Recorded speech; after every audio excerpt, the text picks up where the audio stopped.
Welcome to the shop. Hope you're having a great day. Alright, here it is, question and answer number 6. I got a good topic that was suggested, and let's see, it was suggested by David Nolan. I want to say Dave, because that's, you know, some people like David and some people like Dave. I can't stand when people call me David. So he says I should show some of the knives and the progress I've made and some of my mess ups and my mistakes. And believe me, I got a whole bunch of them. See? These are only the fixed blades. But first, I'll make sure to put my website up in the cards. I got one knife available. I'm almost got this one. All I gotta do is a pocket clip and the logo. This is that one that had like the froggy on it in the Hamon. But I couldn't get it to straighten out.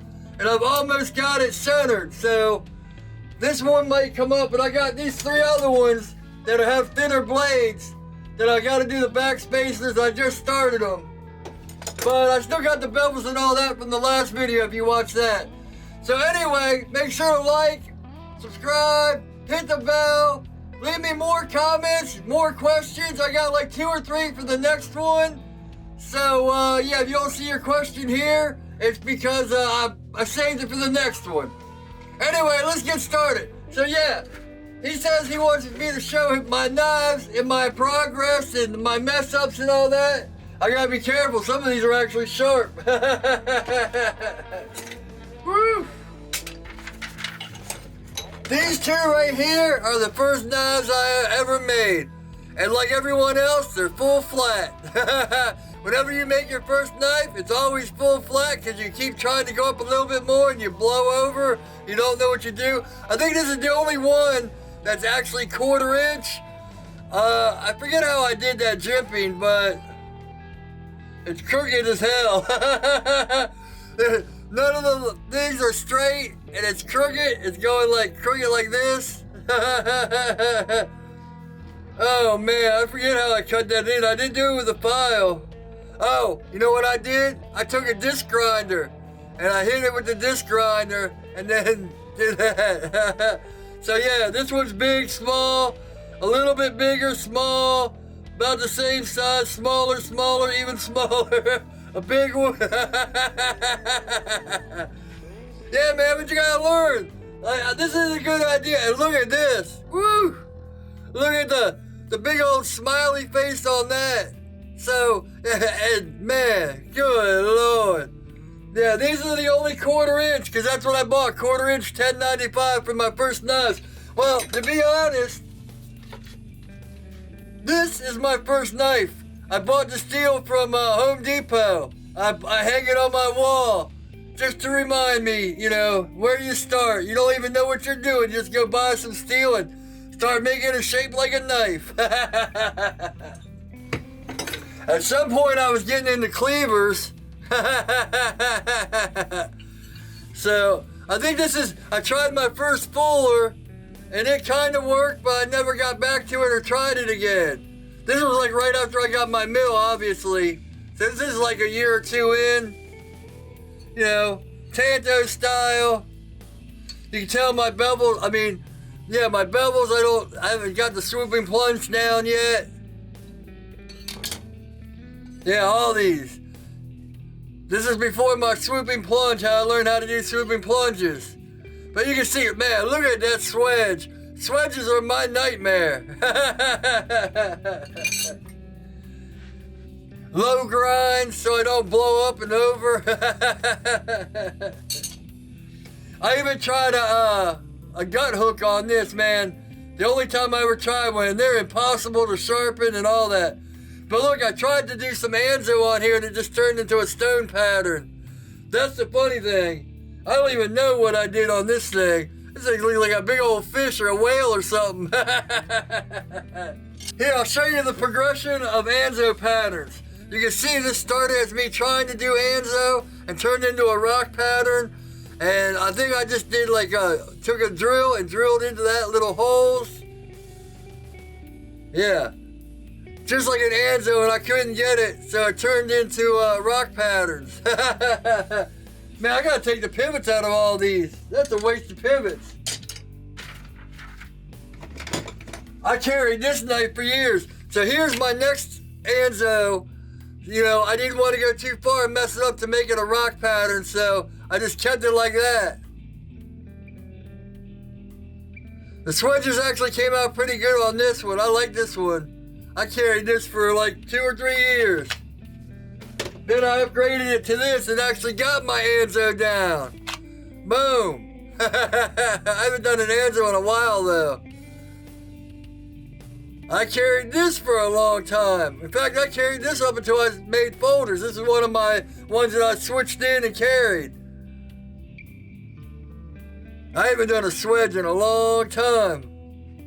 Then we got into recurves and these shapes. You know, I started doing recurves. This is just like a regular hollow recurve. Same with this. We got a little bit better, a little different angle on here. Then we ended up with something like that with the compound grind. Then I got obsessed with compound grinds. This one, I think, is before this one. This was a compound grind too. We went from this to this. I don't know why I never finished this. Man, this is almost too big for my hands.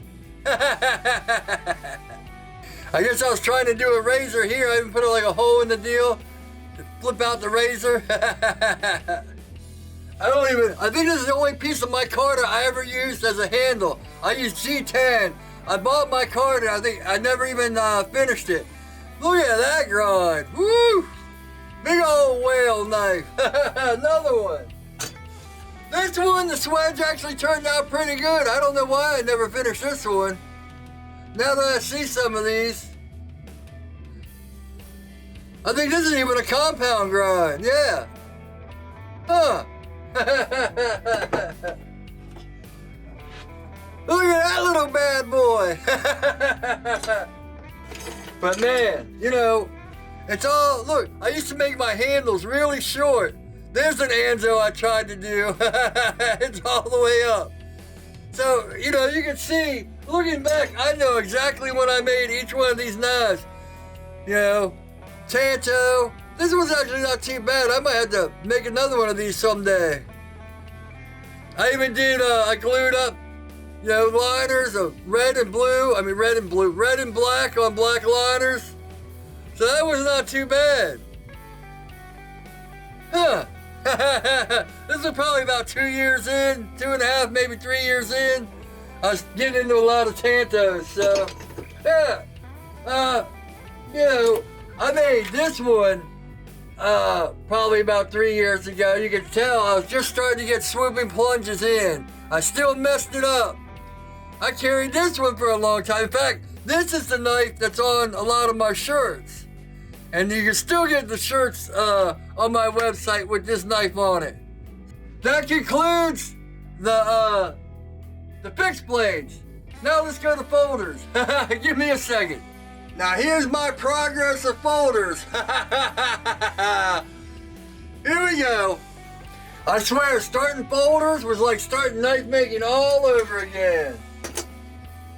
Here's the first one I ever made. This one doesn't have bearings or anything. You can tell I used it for a while, but it's got a short clip on it that doesn't move. You know, I had to do it all by hand. And that's when I realized, you know, once you get your design down, you got a water jet. You know, cut everything by water jet. Look at the difference between that blade. Oh, this one's all taken apart. That blade and like this blade. This was like the first one I finished. It's left-handed even. Look. Left-handed blade. Yeah, I even anodized it and all that stuff.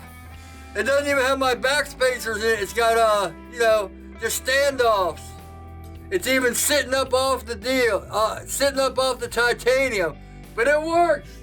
The only problem is, and when I switched from this design to this design, a lot of them are like this. See, the blade is sticking up, so I can't sell them.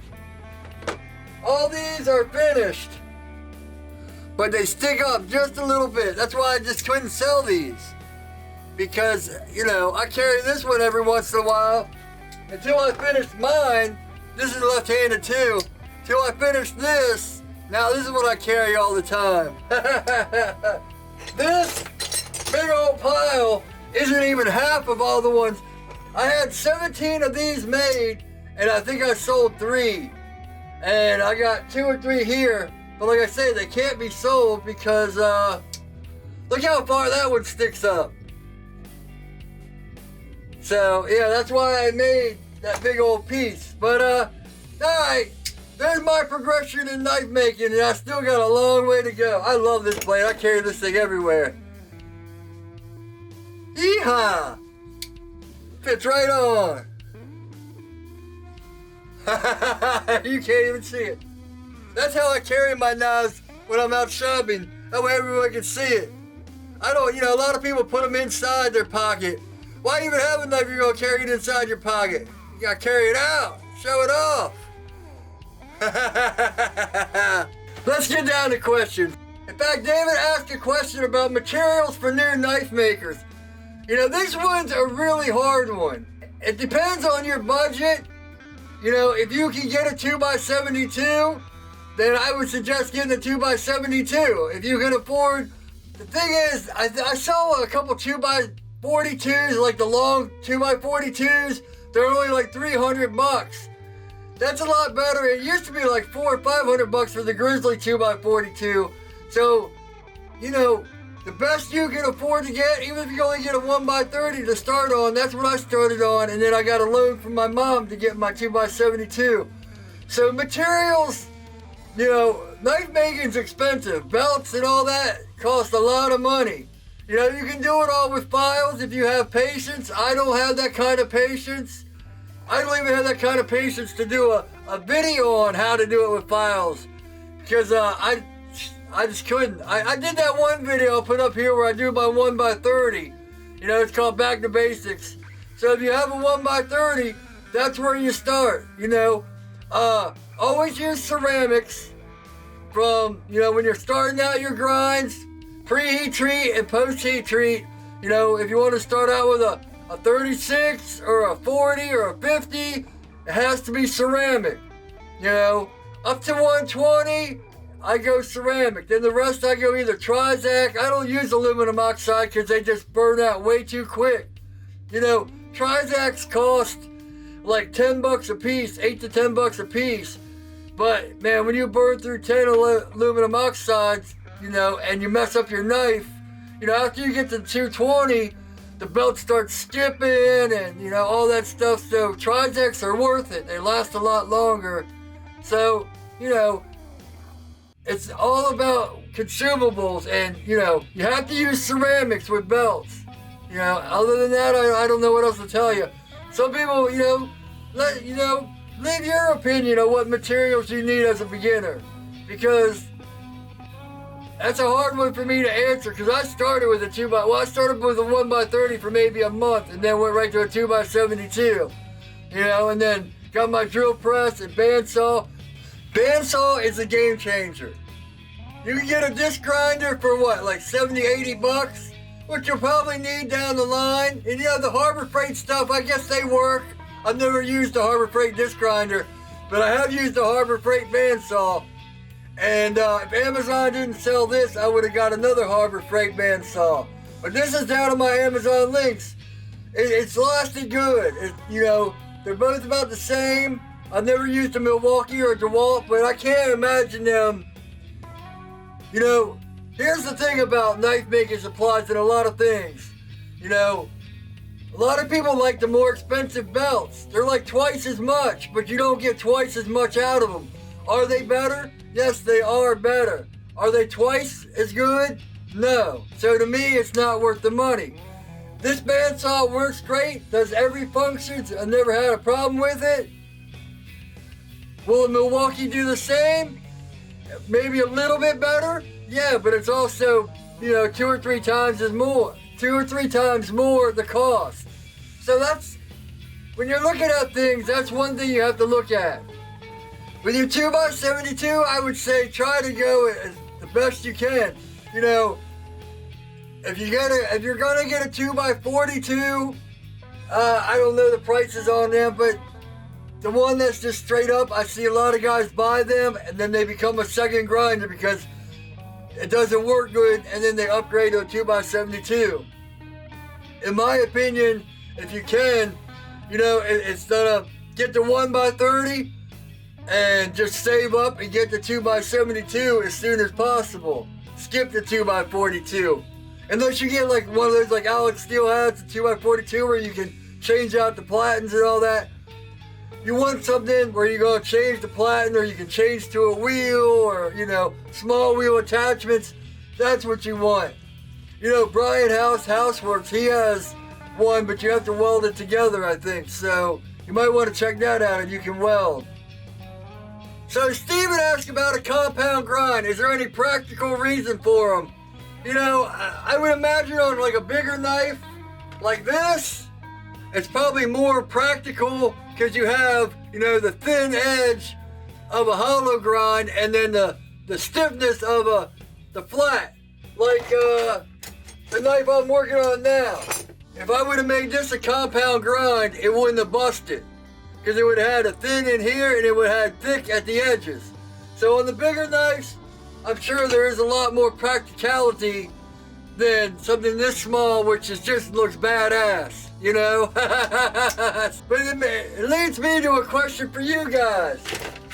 If you guys follow me on Instagram and stuff like that, or if I've talked about it, I started cooking like one meal a day. This is the knife where Tyrell Knife Works forged the Damascus. And, it's awesome Damascus, and the knife is beautiful, man. It cuts like butter. Man, it is probably one of the best in the world. I like a Japanese knife for different types of cut, but man, this gets into everything. But one thing I noticed, it's got a patina on it. Once you start cooking, your knives get patinaed, which means I can't see the Damascus anymore. And let me know your thoughts if you guys use chef knives and stuff that are made of Damascus, because it's kind of a weird dichotomy. Now, if it was like a honey knife or something that didn't get patinaed, it's almost like it didn't ruin the Damascus. The Damascus is there, but you can't see it as nice as a fresh, brand new knife, like a honey knife that you clean after you use it. You skin your deer or whatever, then you clean it up, or your everyday carry that you clean every time you use. Unless you everyday carry like that. But still, the Hamon's still in there. You can see it. If I wash this off and that, you can still see it. From cooking, it's patinaed on. So, I don't know. The Damascus is definitely worth it and beautiful. But I have mixed feelings because it's like, man, this beautiful piece of art, or this beautiful work that was done for me, is now messed up. But man, I use it every day. Let me know your thoughts on it. I feel like I ruined a piece of Damascus, but I just do its intended use. I use the hell out of this knife. I love it. My favorite knife. Anyway, I digress. That question made me think, practical uses of a compound grind. It's like the practical uses of a Damascus chef knife. You're messing up the Damascus. So Jason asked, how do you keep Kydex from wearing on your knife? And man, this is the one that's plagued me the most. That's why I put 3 layers of tape on it and all that. And you'll see me methodically, is that the word, methodical? Is that the right word? Hey, you'll see me thoroughly clean my Kydex, make sure there's no little pieces in it, nothing to scratch it. Because Kydex is notorious for scratching blades and messing them up. So the only thing you can do is make sure before you do the sheath, you take every precaution and, put 3 layers of tape on each side and do everything you can. And sometimes you still get the scratch. So, man, Kydex is just, it's the downfall of Kydex. Kydex, I love Kydex. All my sheaths are Kydex. In fact, I almost forgot 2 knives. Hold on a second. I almost forgot about this. Since I bought the leather when I made this, and I still haven't made a leather sheath. I got this big fat Bowie sitting here. You know, it's even got, look at those swedges. Man, swedges are like my nemesis. I probably said that 2 or 3 times in this. But it's just been sitting there wrapped up. Not an ounce of rust on it or nothing. Just a nice fat mirrored hamon. But, woo! Give it a look. I think I even hand sanded this bad boy. I don't do much hand sanding. Yeah, man, I forgot all about this bad boy. That and the dagger I never finished because I just lost interest in it. So, yeah. People ask me about daggers, see, there's a lot of things. People are like, can you make this? Can you make this? But I don't usually make them because I know I'll just end up losing interest. And it will sit in the pile of unfinished knives like all these other ones. Go to the graveyard of knives. So Keith asked if I ever wonder how they come up with some of the names like Choils and, Jimping and all that. Man, I can write lyrics and songs for days, but you ask me to name something and I don't know. I can't name anything. I'm horrible with names. I'm horrible with pronouncing names. That's why I only say people's first names on here, because I am terrible at names. So, yeah, I have no clue how they name things or why, but I just take it at face value. Whatever they tell me to call it, that's what I call it. So Paul asked me what I used to shape my blades. Now, I used to go through a whole different cycle and a whole bunch, and, actually Nick Riggy, which I'll put that comment in here, he tells the progression I used to do, and he says he still does it this way. But it's like, you start like 36, then you go to like 60 or 80, and then like 120. That's a lot of belts, and belts are expensive. And even if you use the cheap VSM ceramics, it's still expensive. So now I just go like a 40 or a 50 right to 120, heat treat. Say 40 or 50 to 120, and then I go Trizac, 865, 845, 830, and then wherever we need to go. Usually it's almost mirror there. I used to go like 1200, and even these are like 2500 grit. And when it comes to shaping, it's different than bevels. For shaping, whatever belts I have left over from the last build, either a 50 or 120, I use those for shaping. So I get the most out of every belt. I have belts that are like nothing because I use them down to every little single part. Small wheel, I'll use it and then flip it over for the other side and all that. So, yeah, I put my belts to the ringer. I get my money's worth out of them. But yeah, I just use the 40 or a 50. I usually use 50, but they didn't have them, so I got 40s. That's why I started saying 40s, because I'll have to see how they work out. You have to stay tuned on the next video to get my review on my 40s, because I'm using like red label abrasives instead of VSM. Speaking of the bandsaw, John asked if I ever saved the bigger pieces to cut out. Man, I had a big problem with this because I used to save everything. Anything that was, I'll make like an ice pick out of this, or I'll make a small, stabbing knife, or, like a throwing knife or something, if it was like that big, I'd save it. But then it just piles up and piles up, so I learned, I had to force myself. I think he said that too, he's not good at throwing things away. Any pieces that come off the bandsaw that aren't the knife, and can't be a knife, even like a little neck knife, if they're small enough to make a neck knife, I'll save them. If they're thin little pieces, then they're not getting saved. It's just, man, I can't do it. So, well, that's about it. Now I gotta take a picture of this and clean this mess up. I hope you enjoyed this journey. So make sure to leave some questions for the next one. Your tips, stuff like that. Anything you want to know, If you got a topic you want me to talk about or rant on about like I did, this was a great topic, man. Woo, I think I've done it before. Once again, I'm losing my voice. I gotta learn how not to shout. I'll just whisper everything to you guys. Oh man. Imagine me just standing here whispering.